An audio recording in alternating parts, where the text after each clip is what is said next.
Everyone, this is a circle time session, and today we're going to be focusing on creating intentions, or one specific intention that's just right for us.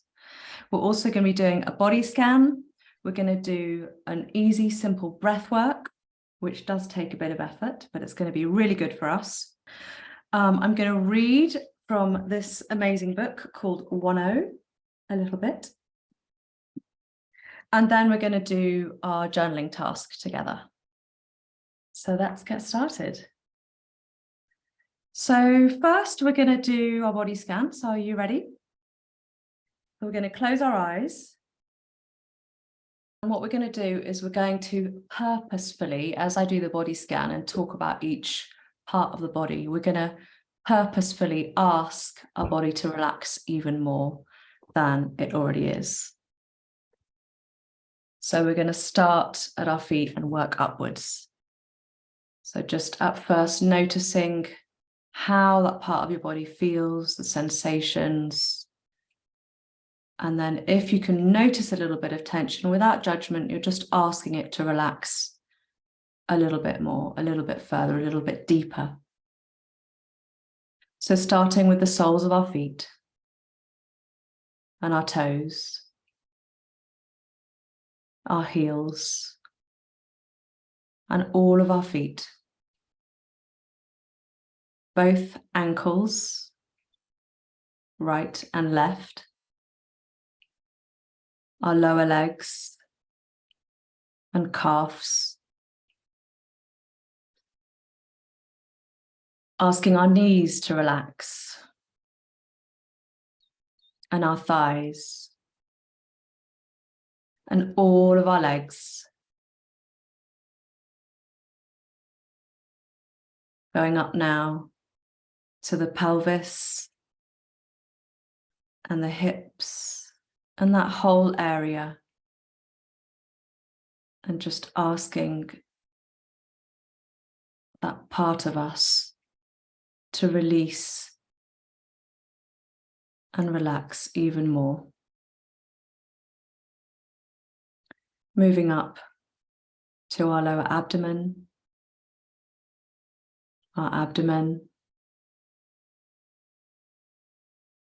where our solar plexus is, our lungs, the clavicle, shoulders, the back body, our shoulder blades, our mid-back, and our lower back, the whole torso, relaxing. Coming back up to the shoulders and working down the arms to our elbows and our inner elbows,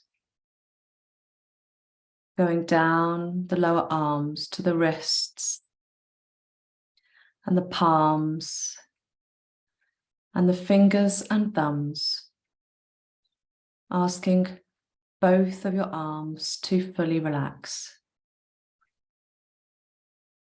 Coming back up to our neck and our throat, internal, front, sides, back, releasing. Coming to our jaw, maybe slightly unclenching it, slightly opening it. The cheeks, the nose, the muscles around the eyes, the forehead going round to the temples, your ears, around the back of your ears, your scalp, back of your head, crown of your head.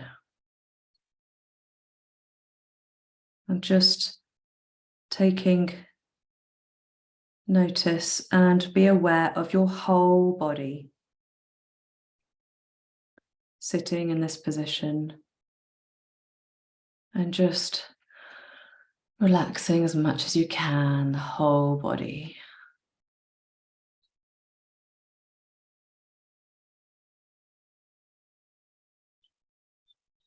And just noticing how you're feeling right now.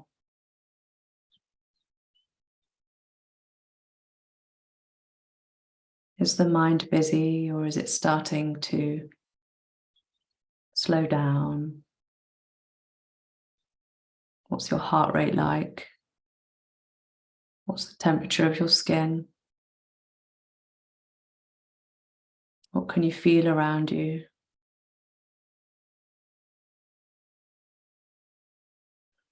Keeping the eyes closed. We're going to work with some breath work now. So I'm going to talk you through it first before we start, so you know what's involved. So it's basically 9 large, deep breaths.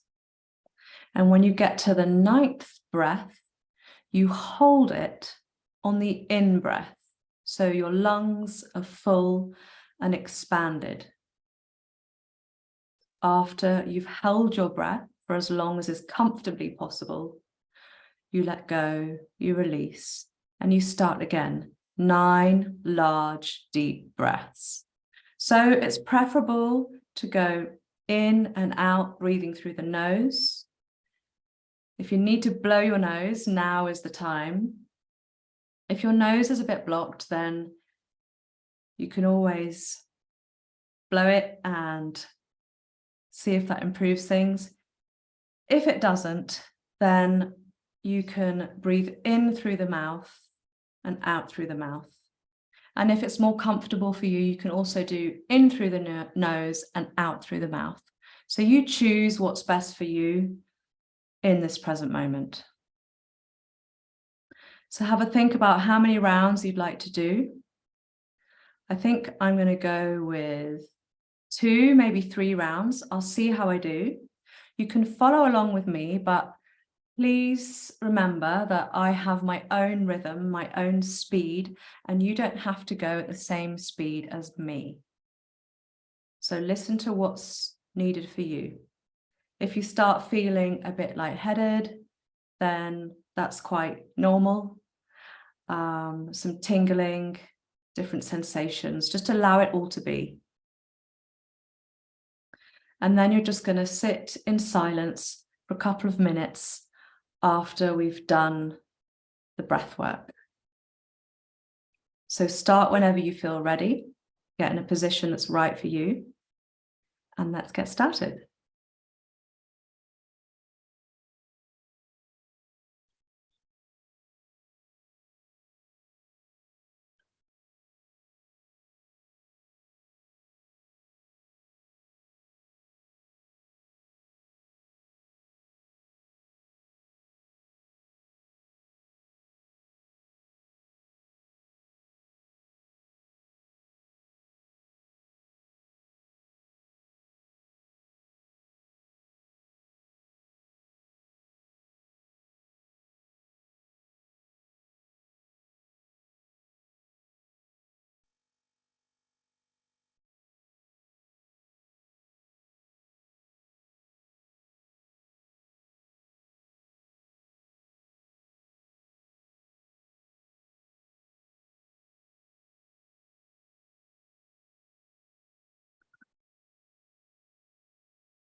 Second round, 9 breaths, hold on the 9th breath.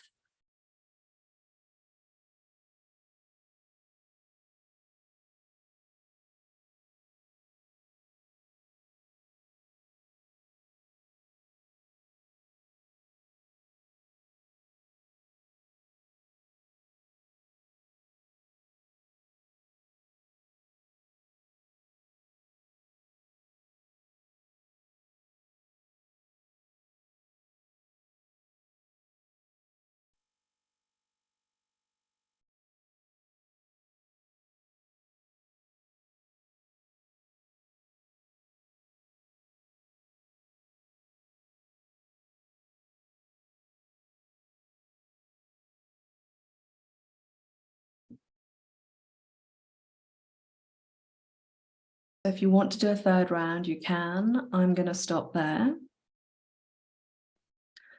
So when you're finished, just sitting in silence for a couple of minutes.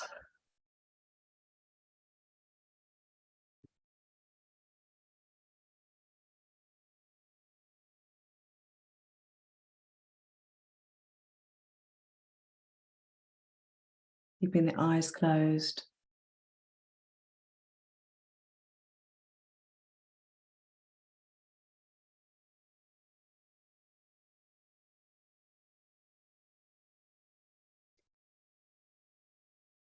Allowing the breath to come back to a normal, natural rhythm.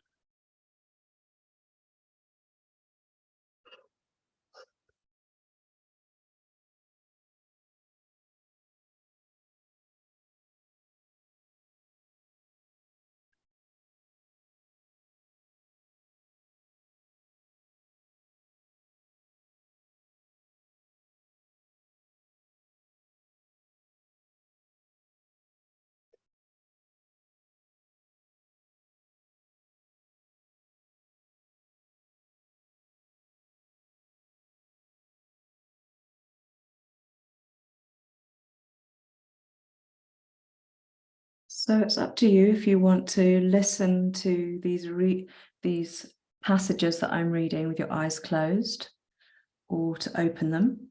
It's your choice.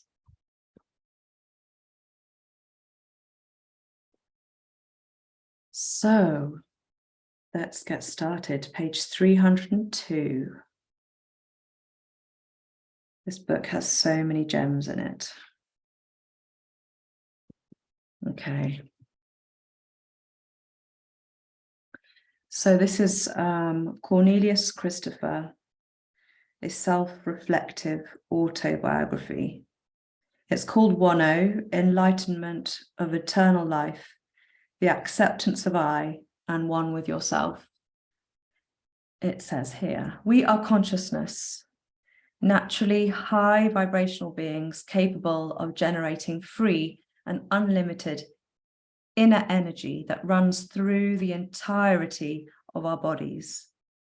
Nothing rests, everything moves, and everything vibrates at the most fundamental level. In 1921, Albert Einstein was awarded the Nobel Peace Prize for his contribution to theoretical physics by discovering the law of photoelectric effect, which aided the invention of quantum physics, also referred to as quantum theory or quantum mechanics. It is the part of physics that explains the nature and behavior of matter and energy at atomic and subatomic levels. According to the quantum model of reality, both particles and waves are also matter and energy. In short, everything that we know to exist, including us, has an energy field called a torus. Even the thoughts that we think or our intentions have separate torus as well. So there are about 7 billion people on this planet, and all our energy fields are interconnected. Our thoughts and intentions radiate throughout our energy fields and affect our reality. The reality we experience is influenced by our attitude and intentions. Our thoughts begin as intention, our emotions amplify it, and our actions give it energy and momentum. So that's a first passage to ponder on. Remember, you have the power to consciously disagree. So this is now talking about our thoughts that we have. So we can consciously disagree with anything that creates negative, harmful thoughts, destructive behaviors, subconscious beliefs, and programs. So I like remembering that, because quite often we might have a negative thought but we don't decide to consciously disagree. We just go ahead and have that thought again, and maybe a bit later on in the day, it might pop up again. And we're not just saying, no, actually, I don't want to think that, I don't agree, and maybe reverse it round or turn it into something positive. Okay, so Cornelius Christopher says, I was so excited to discover that we can heal one another and ourselves just by changing the way we think. This was confirmed by a published research that was done in December the 27th, 2019. This is an example of the power of intention by Dr. Masaru Emoto's water crystal experiment, which you might have heard of, in which he discovered the difference between negative and positive intentions over water, saying, I love you, or even thinking, I hate you, changing the crystallization composition of the water molecules.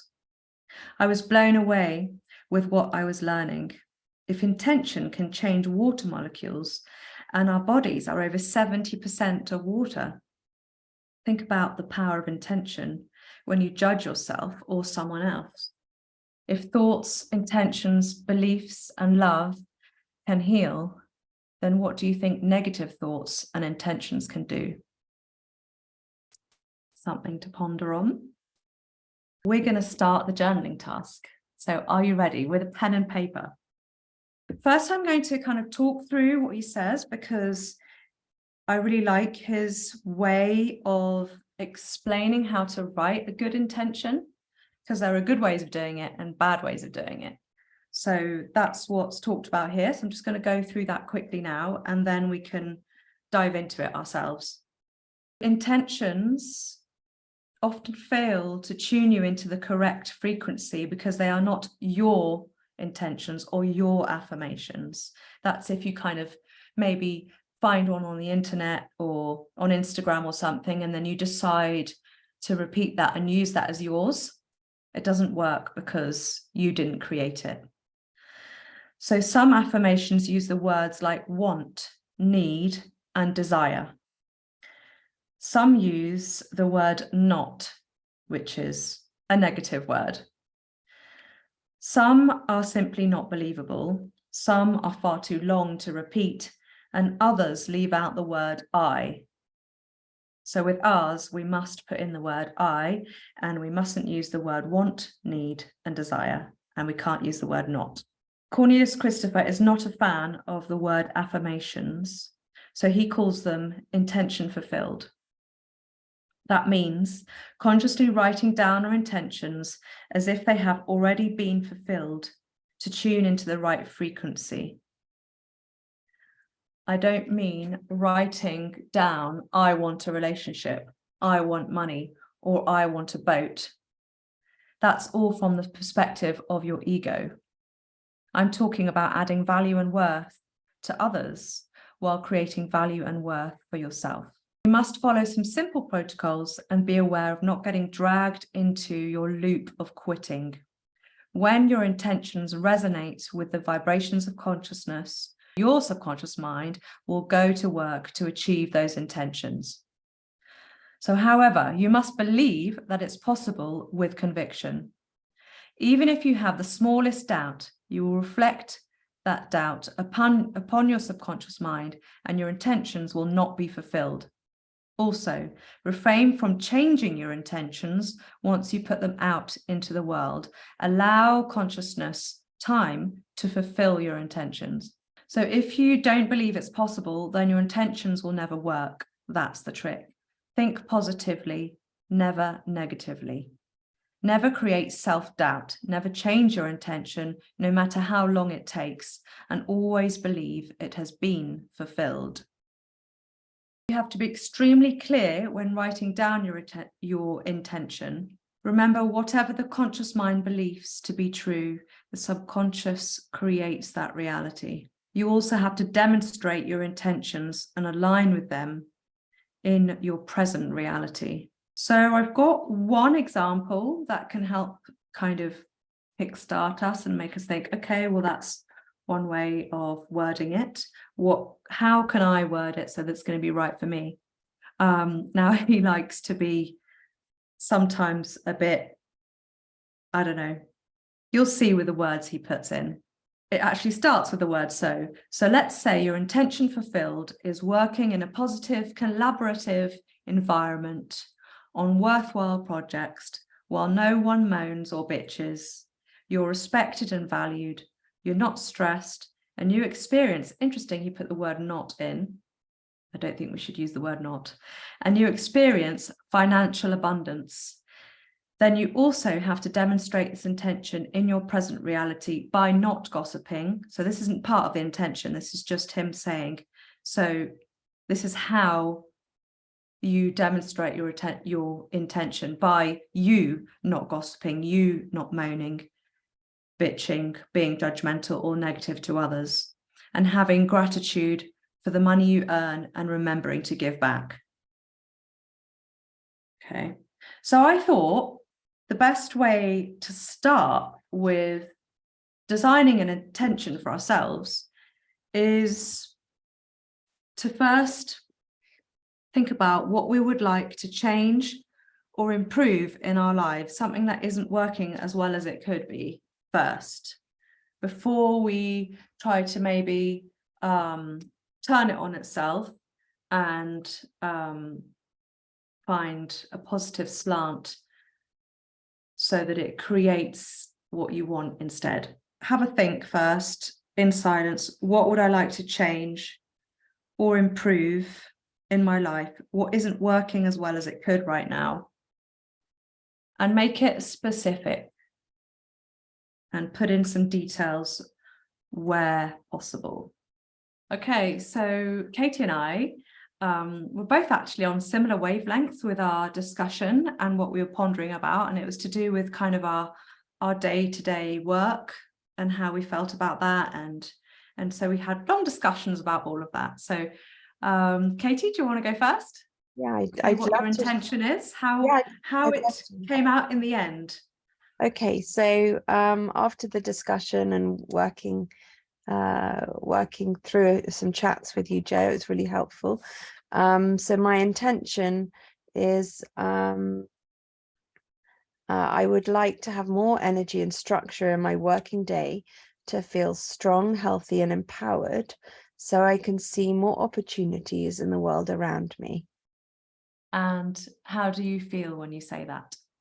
Yeah, do you feel like it's possible? Yeah, totally. I feel it's totally possible. And so now it's about giving myself those energy points in the day so I can see opportunities and take things forward. So it's kind of, I've got to work back from that now.